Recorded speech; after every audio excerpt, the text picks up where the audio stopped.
If this is a joke, it really should have come with a punchline. The receptionist blinked, holding the beige manila envelope between two manicured fingers as if it might stain her blazer. Her voice dripped with the kind of polite disdain reserved for food service complaints and men in overalls who smelled like bleach. Lincoln Morrow didn't flinch. He stood still, broad-shouldered, but slouched, one hand gripping the mop handle, the other nervously brushing the stubble on his jaw. His janitor's uniform was freshly laundered, though the color had long faded into a muted blue-gray. The name stitched over his chest, L. Morrow barely caught the fluorescent light from the marble-tiled lobby. "I was told this is where I submitted," he said quietly. "Executive floor." "That's correct," the receptionist replied, tapping her acrylic nails against the envelope. "It's just unusual." Her eyes flicked from the folder to the man before her. "Janitors don't usually apply for jobs up here." "I'm not usually one to ask," Lincoln said, then offered a small, tired smile. "But here we are." For a moment, the silence between them held not tense, but brittle. Then the receptionist sighed, placed the envelope on a sleek silver tray beside the espresso machine, and turned back to her computer. Lincoln didn't expect a thank you. He'd learned long ago that hope was heavier than any mop bucket. As he turned, the elevator behind him dinged. The mirrored doors slid open with a soft hiss, revealing the executive suite of Ventrix Capitol Floor 32, a world above his own. And inside that world, Evelyn Rhodes was holding court. Her office smelled like eucalyptus and money. Floor-to-ceiling windows framed the Chicago skyline like a painting, sharp lines, endless ambition. Evelyn sat at the head of a long conference table, chin tilted, a glass of cucumber water untouched before her. She was striking in that dangerous way, not beautiful like in magazines, but elegant, like a knife unsheathed. Black heels, tailored navy dress, no jewelry but the watch that ticked louder in silence. A junior assistant placed the manila envelope on the table. "What's this?" she asked without looking. "New applicant," the assistant said, "for the executive assistant role." Evelyn opened the envelope, then paused. One page, Times New Roman, left justified, no bullet points. Lincoln Morrow, she read aloud, and half the room turned. Currently, janitorial staff, former maintenance supervisor, volunteer Little League coach. Someone chuckled. Evelyn didn't. She flipped the page expecting a reference letter. There was one. From a local pastor. The signature was smudged. "Does he know this is for my assistant?" "Evelyn," asked her voice, smooth as glass over ice. The room laughed polite. Corporate laughter. Not too loud. Always aligned. Evelyn set the resume down and leaned back in her chair. "The city has lost its sense of irony," she muttered. Meanwhile, Lincoln was pushing his mop down the west corridor, humming quietly to himself. He wasn't a graceful man. Each step had weight. But his eyes were sharp, scanning every spill, every scuff, every forgotten half-crushed coffee cup. He moved like someone who cleaned not just for pay, but for peace. People passed him without nodding. Some walked around him like he was a caution sign. He was used to that.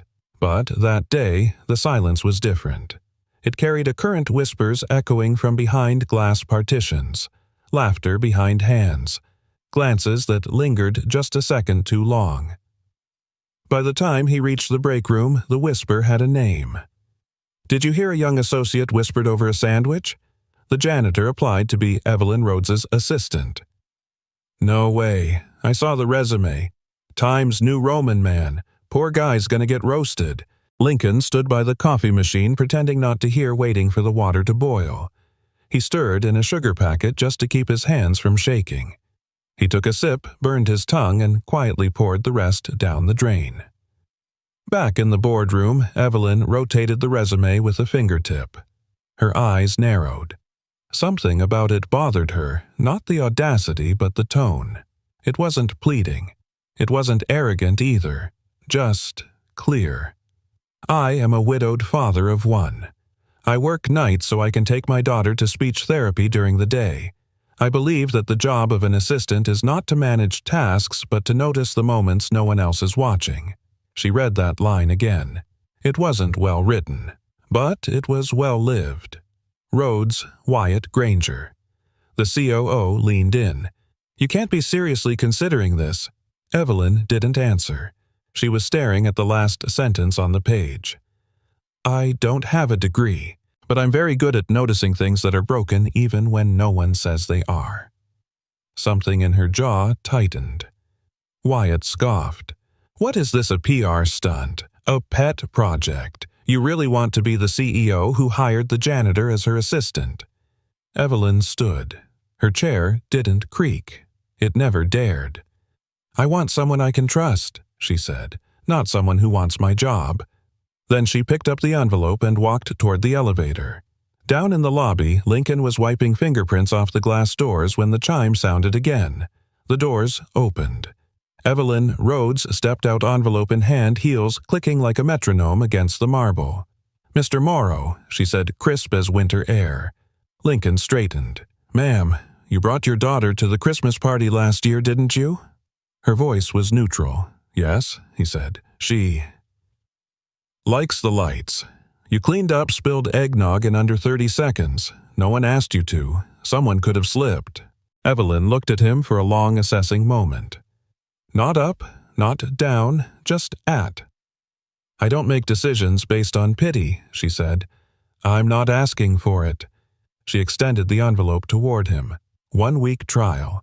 Starting tomorrow. You mess up, you're out. No hand-holding, no special treatment. Lincoln looked at the envelope, then at her. I'll be early. Evelyn turned already halfway back to the elevator. Most people are, she said, without looking back, and as the doors closed, Lincoln looked down at the envelope in his hand. It wasn't heavy, but for the first time in years it felt like the weight of possibility. The elevator doors opened with a soft chime, and for the first time in his life, Lincoln Morrow stepped onto the 32nd floor not with a mop but with a clipboard and a second-hand tie that still smelled faintly like lavender soap. It was 7:42 a.m., early, but not early enough. Nora, he whispered, adjusting the tiny backpack over his shoulder. You remember what we talked about, right? Quiet feet. Stay close. No spinning. The 6-year-old beside him didn't answer. She just looked up with wide, curious eyes, blinked once, and nodded. Then she reached down, slipped off the too tight sneakers she'd refused to wear for more than 15 minutes, and stood barefoot on the cold, polished floor. Nora Lincoln sighed, crouching beside her. We talked about the shoes. She held up her hands, fingers dancing in the soft, silent language they'd both worked so hard to learn. They hurt. The noise is too loud when I wear them. He nodded. Okay, just stay on the rug, yeah. The elevator closed behind them. Lincoln straightened his tie in the reflective glass. It was crooked. It didn't matter. What mattered was not messing up. What mattered was keeping the job. 32 floors away, Evelyn Rhodes walked into her office like she owned not just the room, but the skyline it looked out on. She wore black ink. Today sleek architectural as if her outfit was a warning. Wyatt Granger was already waiting. I heard the janitor showed up, he said, not looking up from his tablet. Evelyn poured herself a cup of coffee. He's not a janitor today. Wyatt scoffed. You know what people are saying. I don't make decisions based on what people say. That's your job. He set the tablet down. You're staking your reputation on a guy who doesn't know what a VPN is. Evelyn sipped her coffee. And you're staking yours on interns who plagiarize press releases. The silence hung like a loaded question. Then the door opened, and Lincoln Morrow stepped in carefully, politely, holding a leather notepad that had seen better decades. Behind him, Nora clutched the sleeve of his coat, peeking out like a shadow with a heartbeat. Evelyn's eyes flicked to the girl, then down. Bare feet. She blinked once, said nothing. Good morning, ma'am, Lincoln said. Voice calm but tight. I wasn't able to get childcare today. I didn't want to reschedule the trial day. I didn't ask for an explanation, Evelyn said. Lincoln's spine straightened. Yes, ma'am. Wyatt stood looking Nora over like she was a fire hazard. This floor isn't exactly a daycare, he muttered. Evelyn turned sharply. "She's not staying. Are you?" Nora didn't flinch. She simply walked forward slowly and placed a small plastic figurine on Evelyn's desk. A tiny elephant. Blue. Missing an ear. Evelyn stared at it. Nora made a sign with her fingers. Lincoln translated quietly. "She says it's for courage. Because you're brave to hire her dad." Evelyn's lips parted, but no sound came out. Wyatt snorted. "She talks through him now. What is this, a circus audition?" Lincoln didn't look at him. He only knelt beside Nora and whispered, "Go sit on the bench outside, okay? No wandering. 2 feet on the cushion, promise?" Nora nodded. Slid away silently, her bare feet padding across the floor like a prayer no one heard. Evelyn watched her go, then turned back to Lincoln. "Don't be late for the 900 meeting. You'll take notes, transcribe, and follow up with action items by noon. If anything confuses you, ask Rachel, not me." "Yes, ma'am." "Oh, and if your daughter's on this floor again without an escort, the trial ends immediately. I understand." But what Evelyn didn't see, couldn't have seen, was the moment Nora paused just outside the glass wall of the office, turned back, and raised her hand. One simple ASL sign. "I'm okay." And then she was gone. The day unfolded in pieces. Lincoln fumbled with the office copier like it was a bomb he didn't want to detonate. He misspelled confidential in the subject line of an internal email. He knocked over a glass paperweight shaped like a globe and caught it with a reflex honed from catching falling mops. But he was kind. To the security guard no one greeted. To the temp in accounting who cried in the break room. To the intern who dropped her entire salad on the floor and froze in embarrassment. He bent down beside her, handed her a napkin, and said, "Happens to the best of us. Trust me." I once mopped up 4 gallons of pickle brine in front of the mayor. By noon, he had everyone's names memorized. By 2 p.m., he'd reorganized Evelyn's supply cabinet alphabetically and by expiration date. By 3, he was exhausted. He found Nora curled up on the bench near the window, sketching on a legal pad with a half-broken pencil.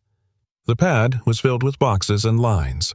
Doodles, pathways, labels. He blinked. "Is this?" "The floor plan?" Nora nodded.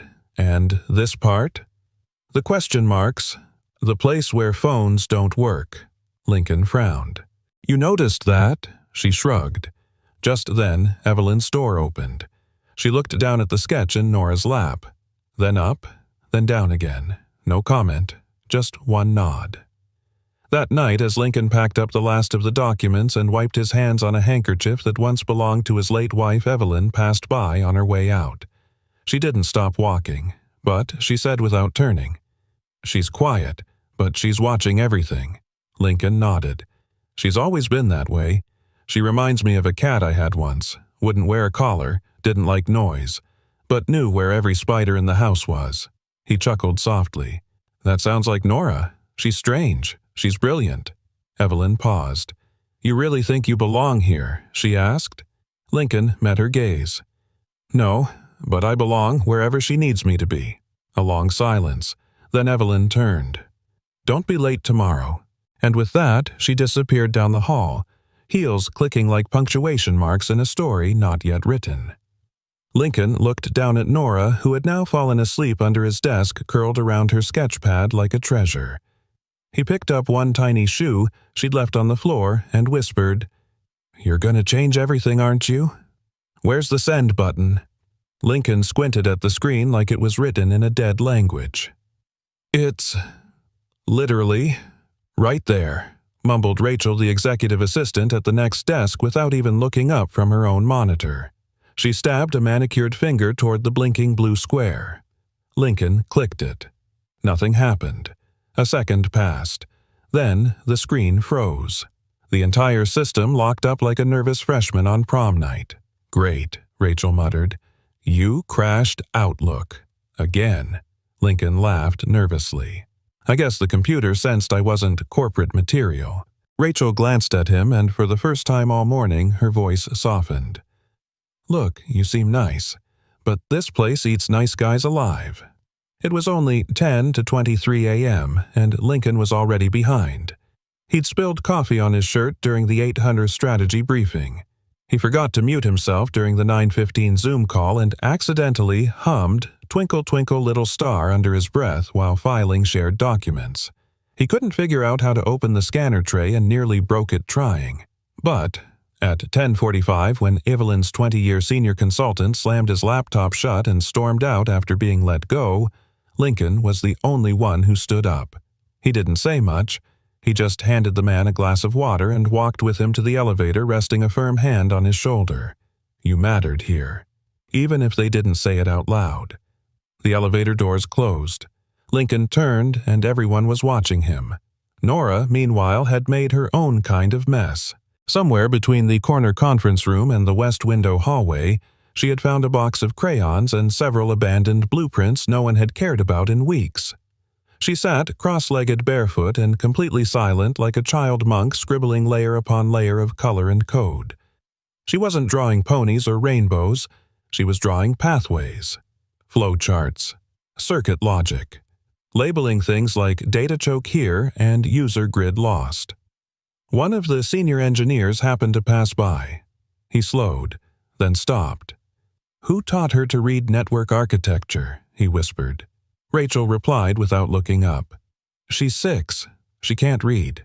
The engineer blinked. "Well, she just flagged a data loop we've been trying to isolate for 2 weeks." By noon, the office atmosphere had shifted. Rachel started saying please. The grumpy IT guy brought Lincoln a donut.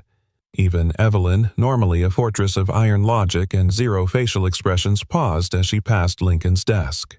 She didn't speak, but she nodded barely and dropped a sticky note on his desk. "Call building services. The AC on 30 is off again." There was no please, no thank you. But Lincoln smiled anyway. He dialed the number like it was second nature. That was the only thing today that didn't require Google. At lunch, he found Nora and brought her up to the rooftop terrace, the only place she hadn't grown overstimulated in yet. The breeze was soft. The city below hummed like a lullaby. Nora sat beside him quiet. After a while, she pulled out a tiny bottle of soap bubbles from her backpack. She uncapped it, dipped the wand, and with the precision of someone who'd done this 1,000 times, she blew a stream of bubbles into the sky. "Therapy?" he asked, smiling. She nodded. She dipped again, blew again. Lincoln leaned back on the bench. "You know, I was scared of this job." Nora didn't respond, but her hand brushed his. "Not because of the work," he added, "but because I didn't think anyone up here would see us." He looked at her. "You know what I mean?" Nora's fingers moved. "We see us. That's enough." Evelyn Rhodes stood watching them from behind the rooftop access door, hidden just out of view. He didn't know she was there. She didn't move, didn't speak, just stood in silence as the bubbles floated through the air and shimmered in the afternoon sun, ephemeral, fragile, perfect. And for a moment, Evelyn's face, usually carved from steel, broke, just slightly, a crease of something old, something she hadn't felt in a long time, long enough to forget the name of it. Later that afternoon, Evelyn sat in her office staring at a crayon drawing that had appeared on her desk. No one saw who left it, but she knew. The top of the drawing had her name spelled in uneven block letters, and below it, a bubble diagram of the company's core comm systems. At the bottom corner was a stick figure with a tiny triangle for a skirt and long scribbled hair. Next to it, a stick figure with big eyes barefoot, and between them just one line of crayon text, not broken, just different. She stared at that phrase for a long time. By 4 p.m., the office buzz had shifted again. People whispered. The guy from legal made a joke about the new janitor turned Jedi. Someone from marketing offered Lincoln her unused ergonomic chair. And in the break room, Lincoln found himself face to face with Wyatt Granger for the first time since the trial started. Wyatt didn't smile. He leaned against the counter, arms crossed. "You enjoying your little pity parade?" Lincoln blinked. "Excuse me. This place isn't a playground. It's not a sob story incubator. You want sympathy?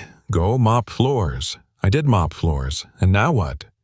You think your kid makes you special?" Lincoln's voice was steady. I think every parent is special when they keep showing up. Wyatt laughed sharp and bitter. You're not here because you're qualified. You're here because Evelyn wants to make a headline out of a janitor. Lincoln nodded slowly. Maybe. Or maybe I'm here because nobody taught me that kindness disqualifies you. Wyatt stepped closer, voice low. Watch yourself, Morrow. This place has a way of chewing up hopeful people. Lincoln didn't blink. Then it better have strong teeth. That night, as the office emptied out and the city outside lit up like a field of fallen stars, Evelyn opened her email and found a message waiting in her inbox. No subject, no signature, just a single line. What if kindness is a form of intelligence? She stared at it, then smiled, just barely, and closed her laptop. Let me give you a piece of advice, Wyatt Granger said, tossing a paper towel into the break room trash like it owed him rent. If you walk into a place like this with your heart showing you're not brave, you're bait. Lincoln turned from the coffee machine, the pot still steaming in his hand. He'd only wanted a cup of quiet. Instead, he got Wyatt. Again. Wyatt stepped in close. Too close. His breath smelled faintly of burnt espresso and unspoken grudges.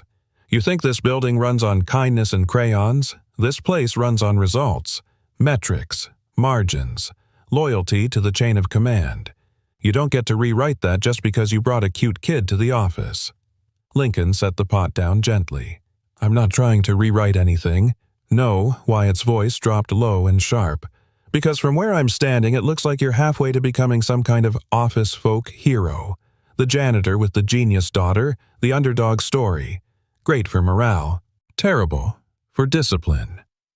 There was a pause. Lincoln didn't flinch, just looked at him. Calm. Wyatt shook his head, his voice turning to gravel. You think I got this far by being likable? I clawed my way here, from the night shift, from the basement. I earned every damn inch. I believe you, Lincoln said. Wyatt blinked. I believe you, Lincoln repeated.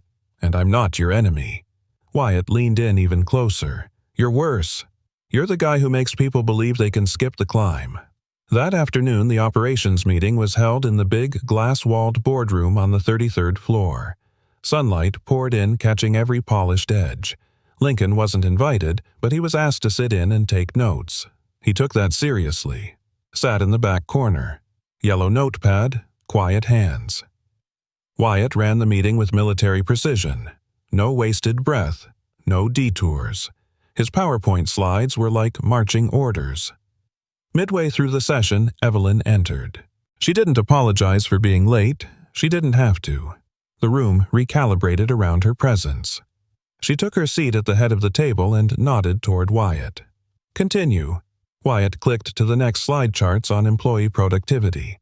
We've seen a slight dip in output since last quarter, he began, coinciding notably with the implementation of our new culture-first policies. Relaxed dress code, family-friendly Fridays, open-door hours, and, of course, new hires in non-traditional roles. The last part hung in the air like a smoke grenade. No one said Lincoln's name, but everyone felt it. Evelyn tilted her head. So, you're suggesting kindness is making us inefficient? I'm saying morale doesn't equal performance, Wyatt replied coolly. And nostalgia doesn't replace skill. She didn't flinch, noted. Then, without looking, she turned a page in her leather-bound notebook. Lincoln, she said suddenly. What do you think? Every head turned. Lincoln blinked. Wyatt's nostrils flared like a horse smelling fire. Lincoln stood slowly, cleared his throat. Well, I'm no expert, but where I come from, morale is performance. You don't mop a floor well if you hate the building. A beat of silence. And he added, if people feel seen, they tend to see problems before they happen. Evelyn nodded almost imperceptibly. Thank you. Wyatt didn't look at Lincoln. He stared at Evelyn, and for the first time in years he felt something shake loose in his grip.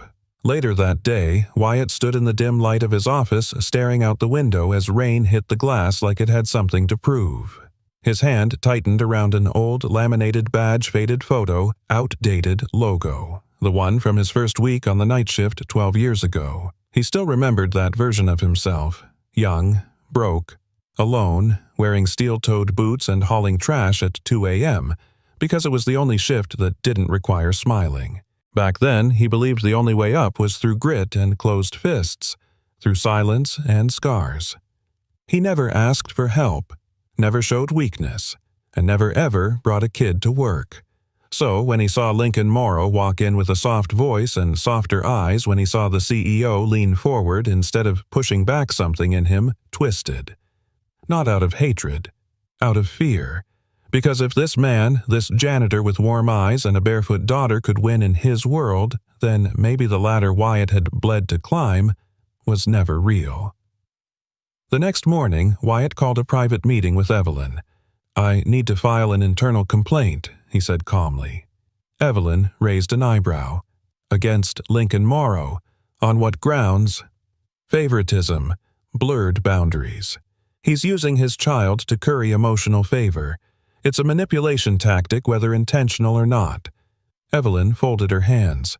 "You really believe that Wyatt didn't blink?" "Yes." There was a long pause. Finally, Evelyn sighed. "I'll take it under advisement." Wyatt stood, turned to leave, then paused. "I used to think you were the sharpest person in the room," he said over his shoulder. "Lately, I'm not so sure." Evelyn replied without looking up. "Maybe the room changed." That afternoon, Lincoln found a folded piece of paper on his desk. No signature, just one sentence handwritten in blocky ink. "This isn't a charity, Morrow, and she's not a mascot."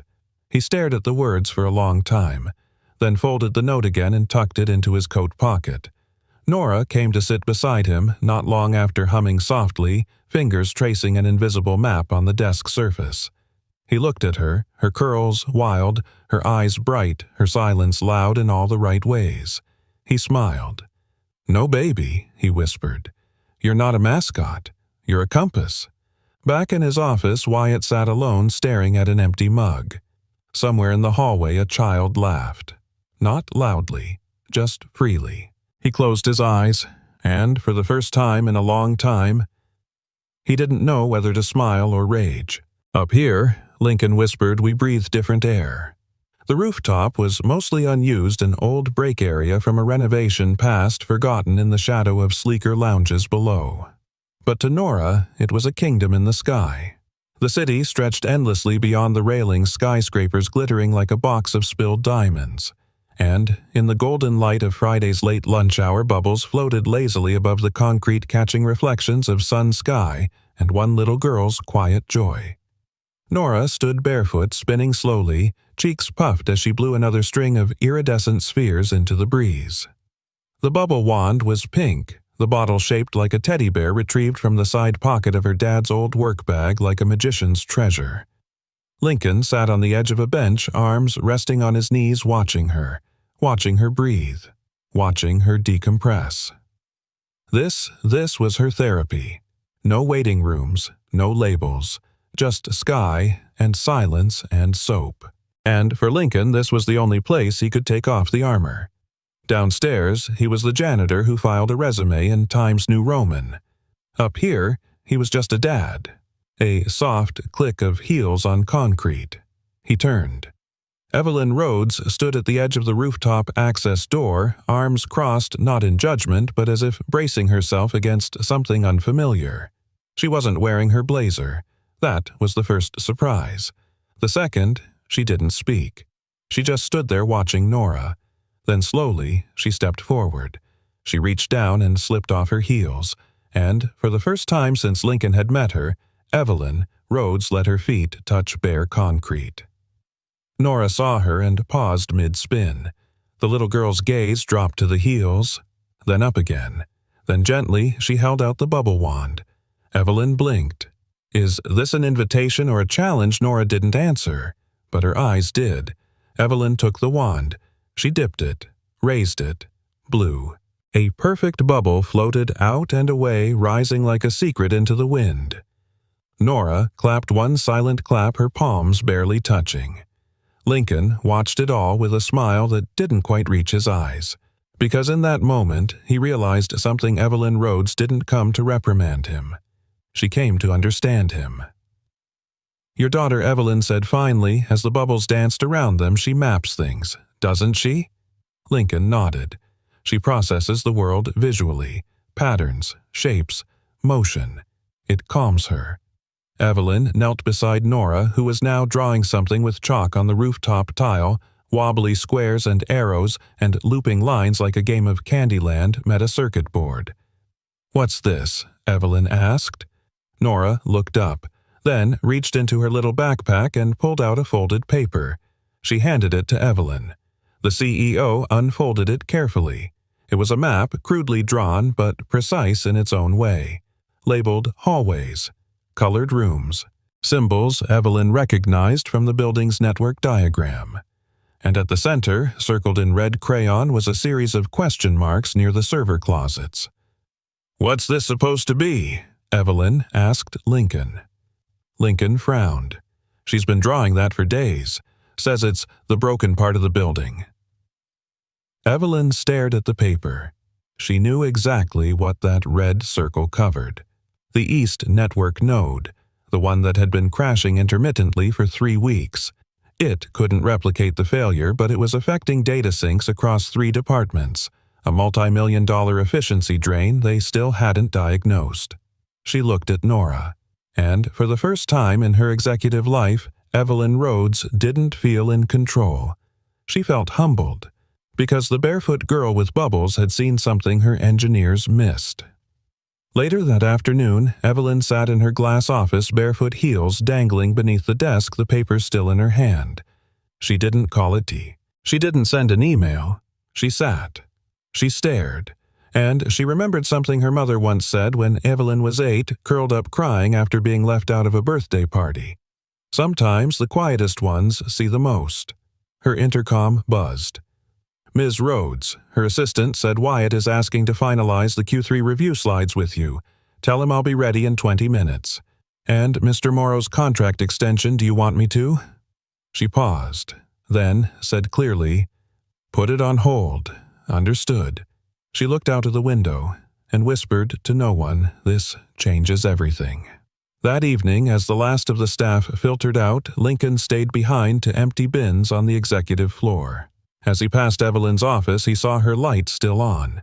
The door was open, and on her desk, placed carefully deliberately, was the bubble wand. Next to it, a yellow sticky note in block letters, "Thank you for the blueprint."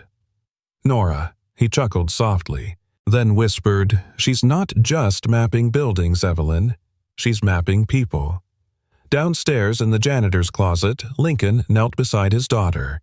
He washed her feet in the utility sink like he always did before heading home. Soft rag, warm water, tender hands. "She walked the building today," he said, and the building listened. Nora leaned her head against his shoulder. Lincoln smiled quietly. "Someday," he whispered, "they'll stop asking why you don't wear shoes, and start asking how you saw what they couldn't." "This isn't about a janitor," Wyatt Granger growled. "It's about precedent." The fluorescent lights buzzed overhead as the executive boardroom sat in uncomfortable silence. Wyatt stood at the head of the table, sleeves rolled tie, loosened less like a COO, more like a man cornered by ghosts. "Because if he gets to leapfrog the system," Wyatt pointed not at anyone, but at the idea of Lincoln Morrow, "then what the hell are the rest of us doing here?" Across the table, Evelyn Rhodes didn't blink. Her fingers were steepled lips pressed into a thin line. The folded blueprint Nora had drawn, now laminated, sat beside her untouched, undeniable. "He didn't leapfrog anything," she replied calmly. "He stepped in when no one else could see the problem." Wyatt chuckled low and bitter. "A bubble-blowing barefoot girl and her dad, who can't even CC an email. That's who you're defending in front of a board that signs our paychecks."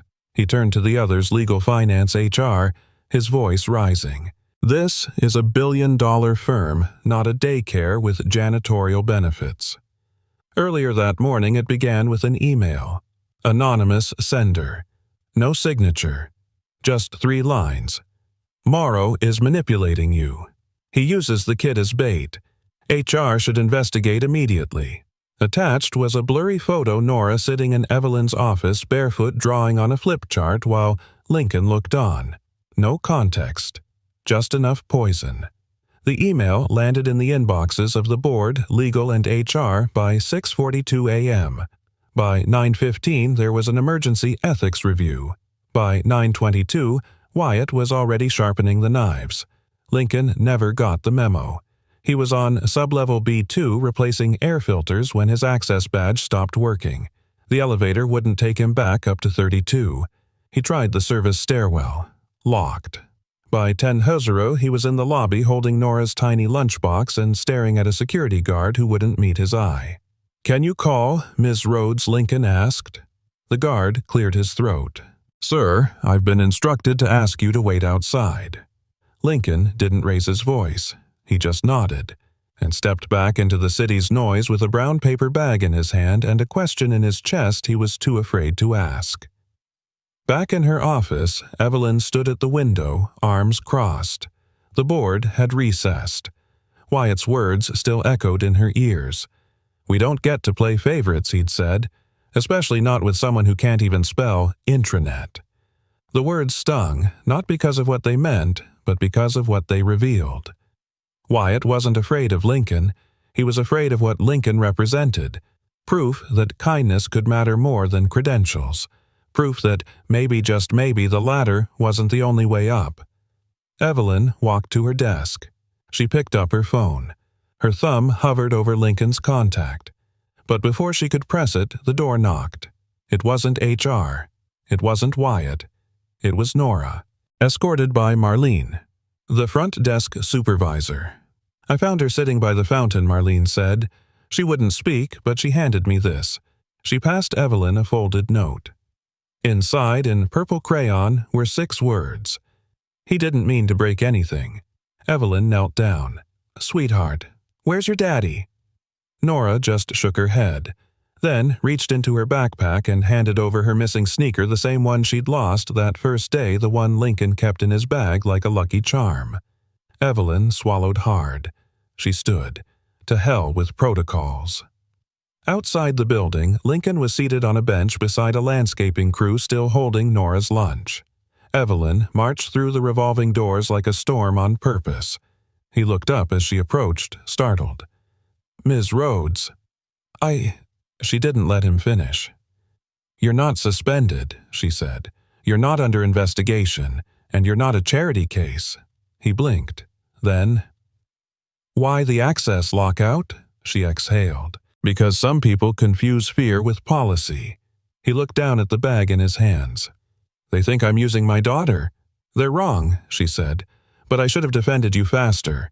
He nodded slowly. "I'm not here to be saved. I just wanted to work, to give her a world where she wasn't a problem to fix. You gave her more than that," Evelyn said. "You gave us more." She handed him the shoe. "She came looking for you. That says everything." Back in the building, Wyatt sat in his office watching the security footage loop. Lincoln at the bench, Evelyn stepping out. Nora's tiny hand clutching that sneaker like it was gold. He closed the window, opened his email, and began typing his resignation letter. But halfway through he stopped, and instead typed just 5 words. "We need to talk. W." That night, Lincoln sat in the corner of his modest apartment, Nora curled in his lap asleep. He looked at the paper bag she never opened. He thought of Evelyn barefoot on the rooftop, of Bubbles, of the look in Wyatt's eyes when he said, "This isn't a daycare." And Lincoln smiled, because maybe the world needed a few more daycares. And maybe, just maybe, kindness was qualified. The email subject line read, "Internal Network Mapping," from A. Crayon. Evelyn hadn't slept. Not really. She'd replayed the day's conversations 100 times, Wyatt's venom, the board's silence, Nora's soft, shoeless presence. But when she opened her inbox the next morning, it wasn't an executive update that caught her eye. It was an IT technician named Jill Ramirez. Jill wasn't known for embellishments. Her message, like the sender, was straightforward and precise. "Ms. Rhodes." This might sound insane, but the hand-drawn network Nora Morrow left in your office. "We just realized it matches 90% of the core mapping for the Tier 3 firewall bug we've been chasing for 3 weeks. I ran it through 3 simulations. If this were code, we'd call it genius. But it's crayon. Thought you should know. Jill Evelyn sat back, stunned. The laminated sketch had been sitting on her desk this whole time. She pulled it closer. There, next to Nora's bubble-shaped icons and curving purple lines, was a single section marked with 3 crooked question marks. That section. It was the same subnet address that had been silently failing.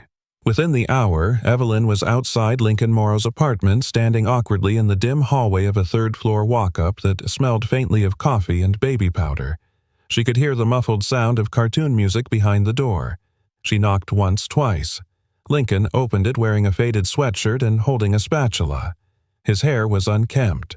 He smelled faintly of syrup. He froze. "Ms. Rhodes." "May I come in?" she asked. He blinked. Sure, yeah. Just watch out for the Lego minefield." She stepped inside carefully. The living room was cozy, but cluttered books, crayons, 2 mugs of hot chocolate, one untouched, and a paper tent made from chairs and a bedsheet.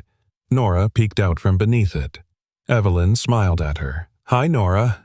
Nora blinked once, then held up a drawing, this one of a cat in space, and vanished again into the tent.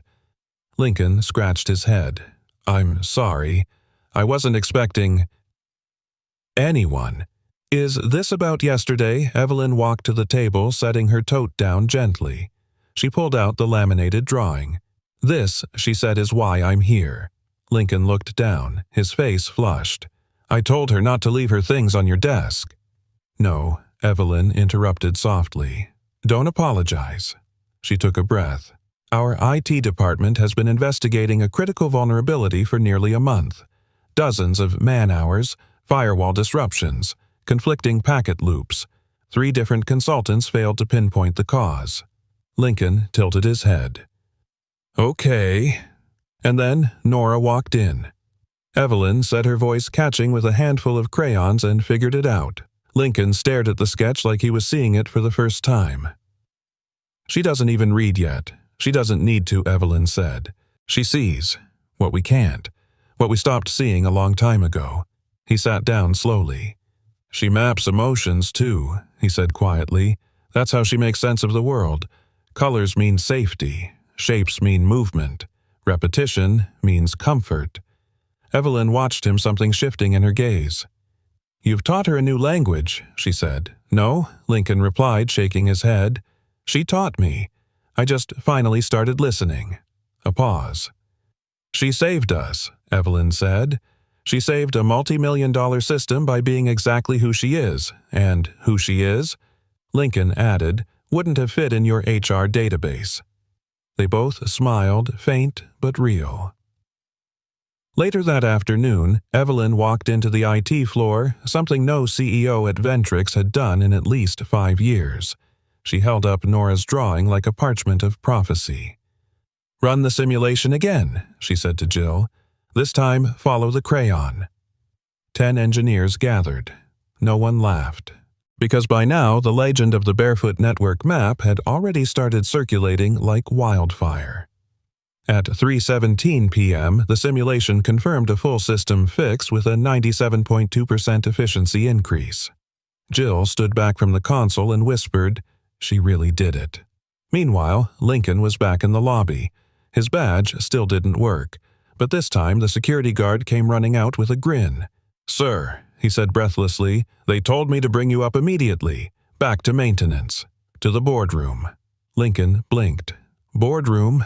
The elevator dinged. The guard winked. "Welcome to the top floor, Mr. Morrow." Evelyn met him at the elevator herself. "You're going to explain Nora's drawing," she said, "to the board." "To the board," she confirmed. "And they're going to listen. I don't have a degree," Lincoln warned. "You don't need one," she said. "You have proof." He hesitated, then nodded. "But I'm not using PowerPoint." Evelyn smiled. "Didn't think you would." As the board filed in, there was a hum of curiosity.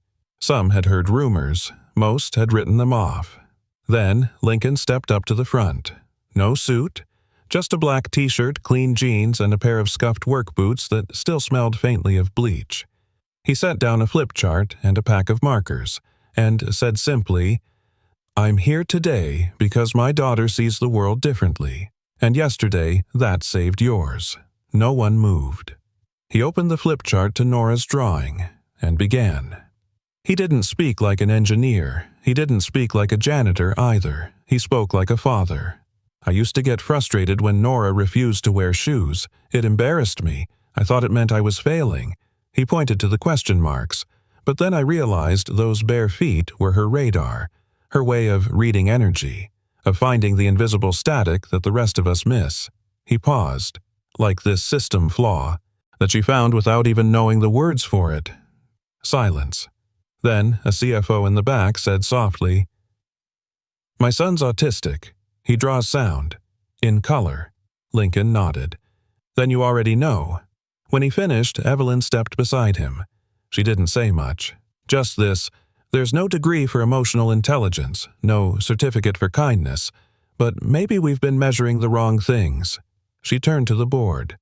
"I recommend we bring Lincoln on as a human operations consultant starting immediately, and with him, a new way of looking at how we listen, learn, and lead." The vote, unanimous. Even Wyatt, who stood outside the glass wall, nodded once and walked away. Not out of spite, out of understanding. That night, as the lights dimmed and the offices emptied, a cleaning crew arrived. One paused beside the whiteboard where Nora's sketch still stood. She studied it, smiled, then whispered, "Maybe we're all just missing colors," and went back to mopping the floor. "Sir, the boardroom is ready." The assistant's voice was barely above a whisper, as if she too understood that something sacred was about to unfold behind those frosted glass double doors on the 34th floor. Lincoln stood outside, holding nothing but a marker and a roll of flip chart paper. No notes, no laptop, no slides. He looked down at his shirt, clean ironed by hand this morning. His name patch was still on it. Lincoln Morrow. Facilities. "I don't belong in there," he muttered to himself. Then he felt its small fingers slipping into his calloused hand. Nora. She looked up barefoot as always, eyes soft but steady. She made the sign for "you can." Lincoln swallowed hard. "Yeah," he whispered, "I can." He turned the handle. The boardroom was cathedral silent. 12 board members, 1 CEO, 33 floors above the street where Lincoln used to mop in the shadows. Evelyn sat at the head of the table, fingers laced, eyes unreadable, but behind them something new, faith. "Mr. Morrow," she said gently, "the floor is yours." He nodded, walked to the front, and set the flip chart down. Silence. "Then I used to think people like you," he gestured to the room, lived on a different planet. A ripple of uneasy chuckles. He continued, "Where I come from, the only board I ever dealt with was a mop bucket on wheels. No suits, no quarterly projections, just leaks and light bulbs." He flipped the first page. Nora's drawing, now enlarged and laminated, was clipped at the top. "But 2 days ago, my daughter walked into your world. Without shoes, without fear, and somehow, without knowing it, she fixed something you couldn't." He paused. "Not because she's magic, but because she sees differently." Mr. Morrow, a board member, interrupted, clearing his throat. "While this story is touching, are we to believe this child actually understood network architecture?" Lincoln smiled. "No, sir. She didn't understand your systems. But she understood something deeper. Patterns, energy, noise where there shouldn't be noise." He pointed at the 3 question marks. "She saw this gap, felt it, and called it out before your analysts even found the entry point." Another pause. Then a quiet voice from the legal advisor at the end of the table, like a canary in a coal mine. Lincoln turned to her. "Exactly." He flipped the next page. It was blank. Then in clean strokes he began to draw not routers or firewalls, but 2 shoes. One with laces, one without. "My daughter doesn't wear shoes not because she's stubborn, but because the world is too loud." Textures, sounds, lights. Most of us learn to ignore the noise. She never could, so she built her own rules. He turned back to the room. "You called her a distraction, a mascot, but what she really was a mirror." Silence. Then Lincoln dropped his voice. You want efficiency, profit, streamlined systems. That's fine, but I'll tell you what saved your millions this week. He tapped his chest. Was heart. The room held its breath. I wasn't applying to be a hero, Lincoln said. I just wanted a chance to provide. For her, for me. He looked around. And if I'm being honest, I didn't think you'd ever let someone like me sit at this table.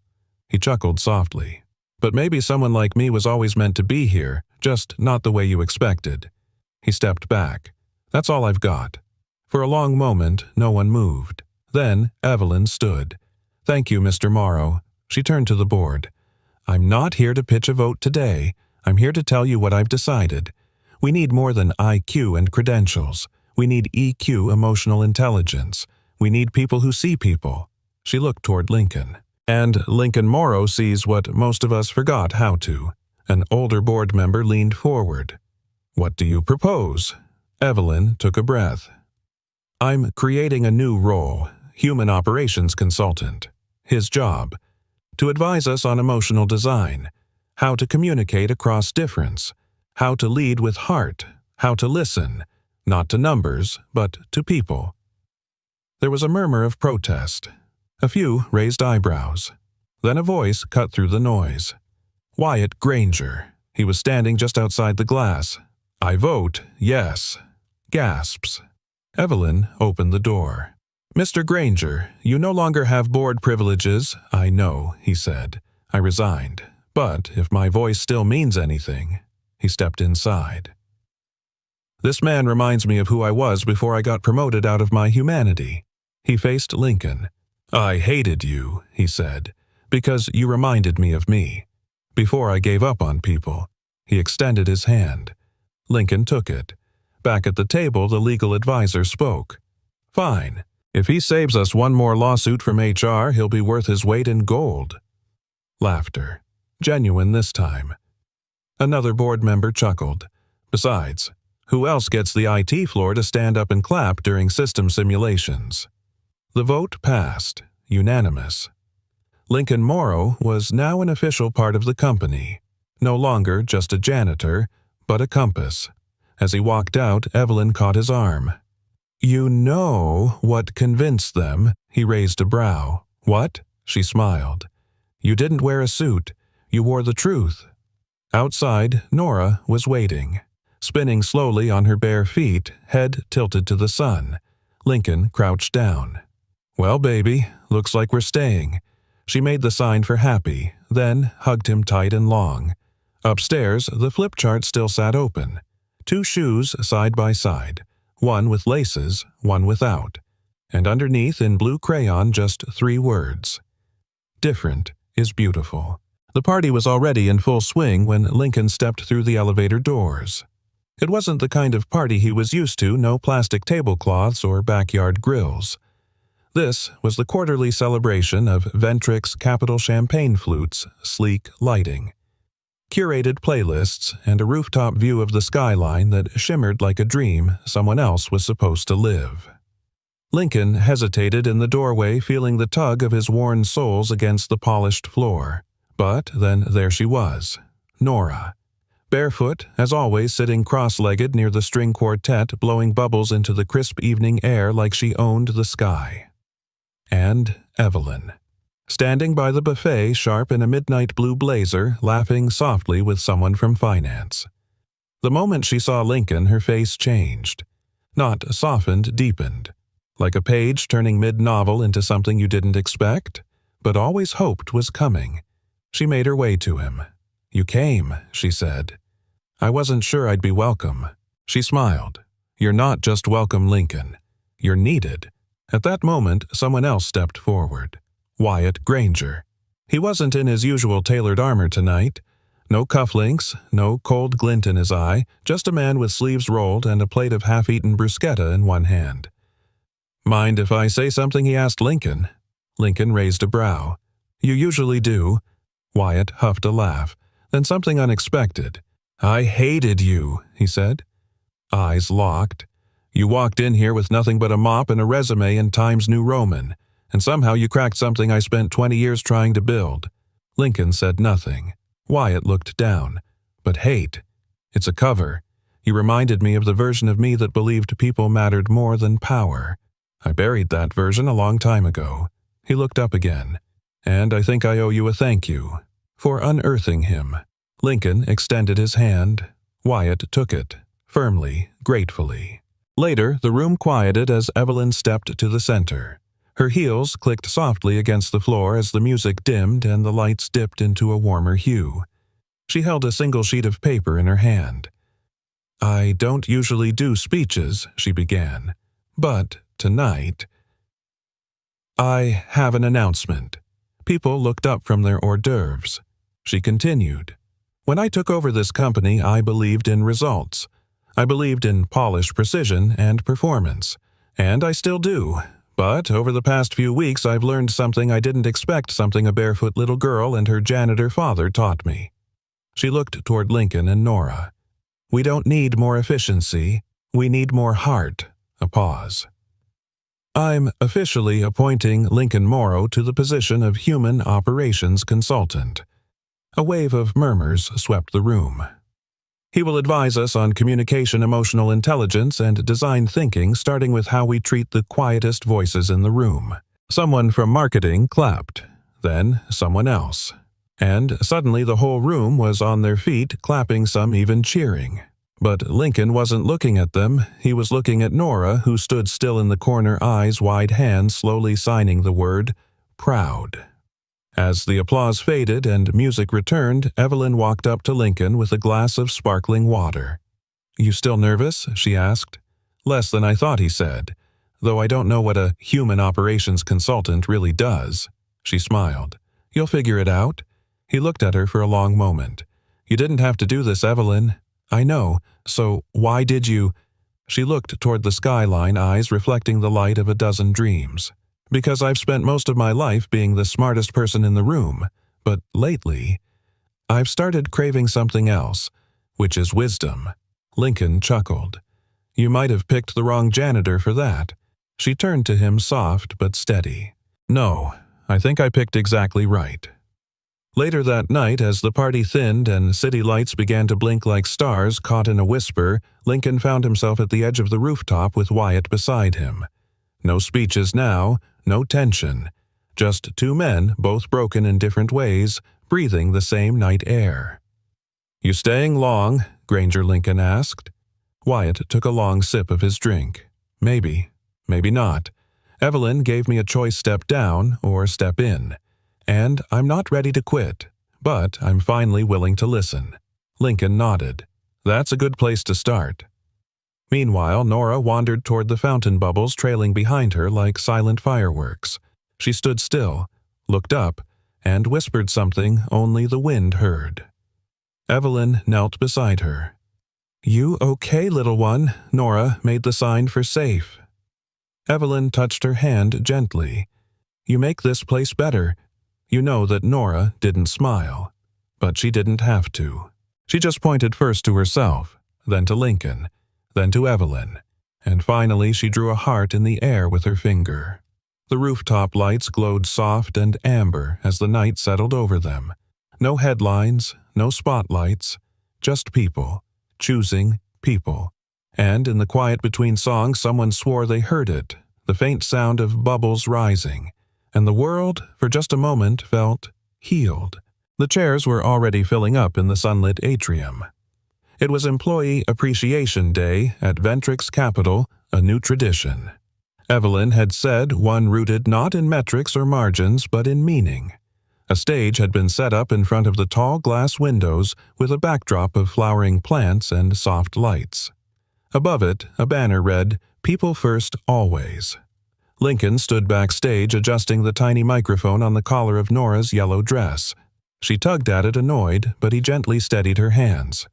"Remember," he whispered, "you don't have to say anything you don't want to. Just stand there if that's all you feel like doing. That's enough."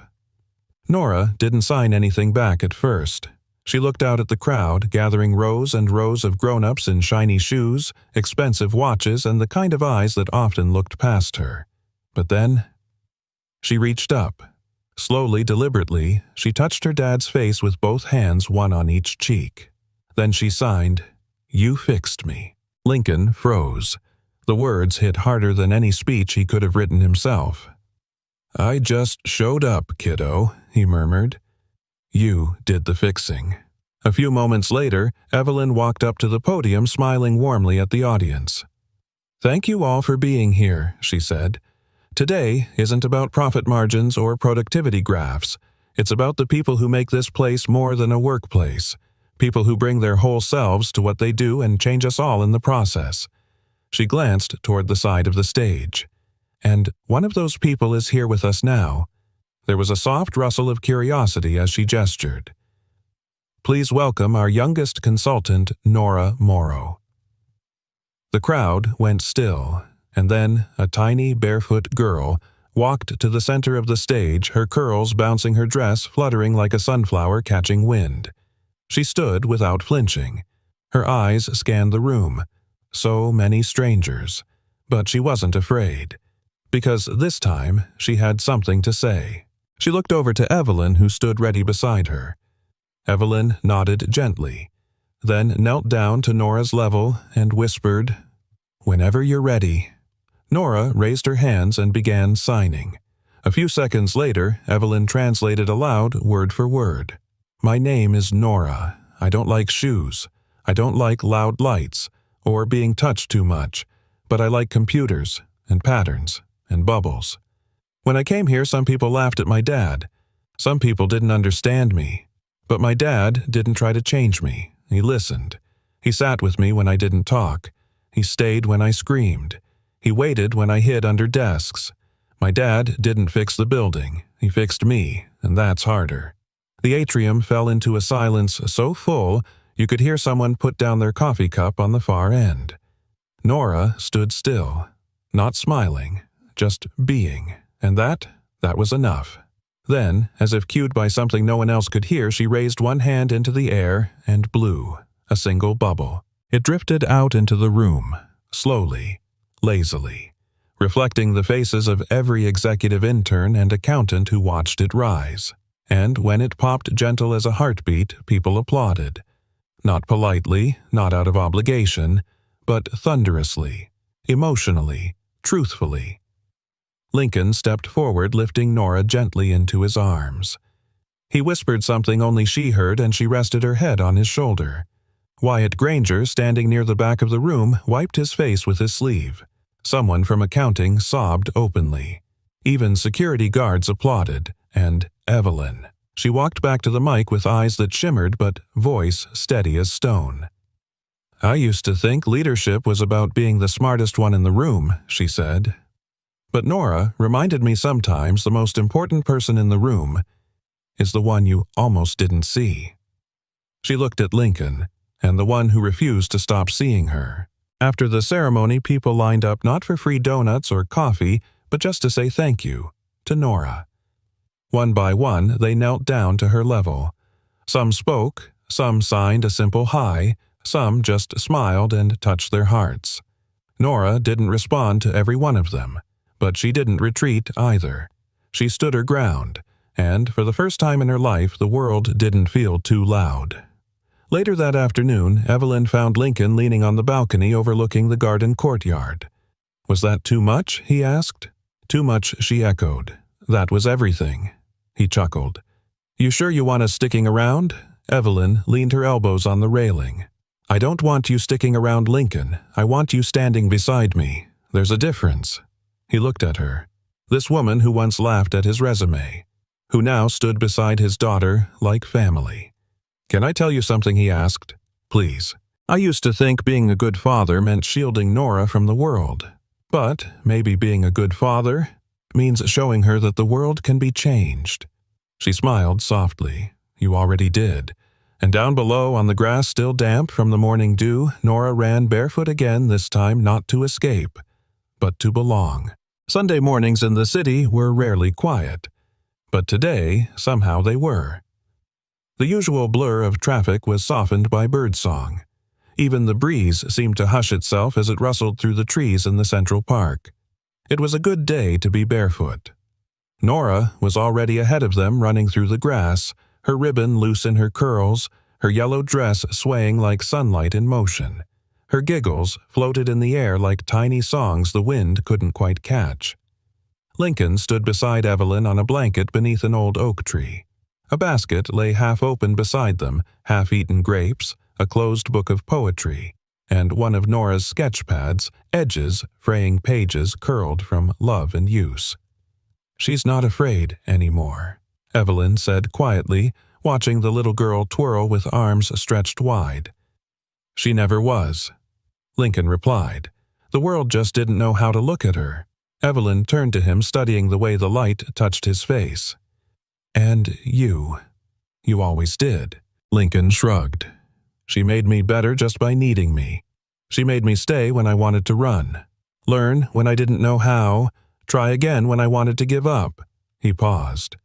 "She made me become someone worthy of her." Evelyn smiled softly. "You already were." Nora came bounding back toward them, breathless, barefoot, and blooming with joy. She held something out in her hands, a single soap bubble wand and a tiny bottle of solution. "Want to try?" she signed. Lincoln laughed. "You know I'm terrible at this." Nora nodded seriously, then signed, "Try anyway." So he dipped the wand and gave it a careful blow. One large bubble emerged, trembling in the air before floating up, catching a glint of the sun. Then another, and another. Nora clapped in delight. Evelyn reached out and gently placed her hand on Nora's small foot, brushing off a blade of grass stuck to her heel. Her touch lingered for a moment, warm and protective. "You've walked us all home," she whispered. "Haven't you?" Nora tilted her head. She didn't understand the words, but she understood the warmth. And she smiled. They lay back together on the blanket, Nora curled between them, tracing patterns into the clouds with her fingers. Evelyn rested her head on Lincoln's shoulder, and for a long time no one spoke. Because some moments don't need words. They just need to be. From across the field, a man with a camera watched from a respectful distance one of the company's new marketing hires. He had been sent to capture candid moments for the next internal campaign.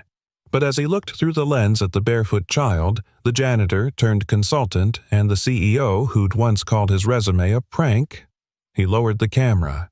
Some stories, he realized, were better left untold in slideshows. Some stories were meant to live, not to be sold. Back under the tree, Lincoln turned to Evelyn. "Do you ever wonder how we got here all the time?" she said. "I mean, really. One resume, one laugh, one barefoot interruption, and 1,000 quiet miracles after that." He chuckled. "If someone had told me last year that I'd be sitting under a tree with you being out-bubbled by a 6-year-old prodigy, you would have walked away. I would have run." They both laughed. Then Evelyn grew still, her voice softer. "Lincoln." She said, "Thank you for not giving up." He looked at her. "Thank you," he said, "for seeing her, and for letting her change you." She nodded. "And thank you," she added, touching his hand, "for letting her change me too." As the sun dipped lower, the golden light turned the park into something almost unreal, like a watercolor painting too beautiful to exist in real life. One final bubble floated upward, higher than the rest. This one caught perfectly in the light. It reflected 3 faces. A man who had nothing but gave everything. A woman who had everything but learned what really mattered. And a little girl who didn't speak with words but spoke louder than anyone else ever could. The bubble shimmered, paused, then burst. And somehow nothing felt lost. Everything felt found. And maybe, just maybe, someone watching this needed to hear that today. That no resume defines your worth. That quiet love can speak louder than titles. That sometimes the smallest feet leave the deepest footprints in our lives. If this story touched your heart, we'd love to hear from you. Where are you watching from? Drop your city or country in the comments. We read every single one. And if you believe in stories that heal, uplift, and remind us what really matters, please hit that subscribe button. Your support helps us bring more light into this world, one story at a time. From our little storytelling family to yours. Thank you for spending time with us today. We'll see you in the next story.